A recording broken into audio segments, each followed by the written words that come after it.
શ્રીજીએ પ્રસન્ન થઈ કંઈક માગવાની આજ્ઞા કરી. ચતુર્બુદ્ધદાસજીએ વિનંતી કરી, મહારાજ, આપની નિત્ય લીલાના દર્શન ભૂતલના દૈવી જીવોને કઈ રીતે થાય? આપ તો આ દર્શન કરી રહ્યા છે, રસને માણી રહ્યા છે, પણ બીજા પણ દૈવી જીવોને આ પ્રાપ્ત થાય તેના માટે આ ભગવદીય શ્રીજીને વિનંતી કરી રહ્યા છે. શ્રીનાથજીએ આજ્ઞા કરી, જે જીવ ષટ સંપત્તિનું સેવન સારી રીતે કરશે.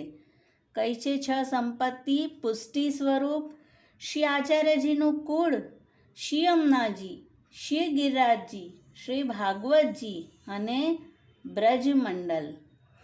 6 અપરાધોથી બચશે. કામ, ક્રોધ, લોભ, મોહ, મદ, મત્સર. અને મારું સ્મરણ કરશે તે જીવોને હું બીજો દેહ આપીશ. સખી દેહે તેઓ શ્રી સ્વામીજીના દાસી બનશે. રાસાદિક લીલાના દર્શન કરાવીશ. જો તે શ્રી સ્વામીજીની ઈર્ષ્યા કરશે તો ફરી ભૂતલમાં પડશે. અનેક જન્મનો અંતરાય થશે. ચતુર્બુદ્ધદાસજીએ વિનંતી કરી, કૃપા અનાથ, હું નિત્ય લીલા કીર્તન વાર્તા દૈવી જીવોને સંભળાવું? શ્રીજીએ મંદ હાસ્ય કરી આજ્ઞા કરી, દૈવી જીવો પર તારો સ્નેહ છે તો સુખેથી વર્ણન કર.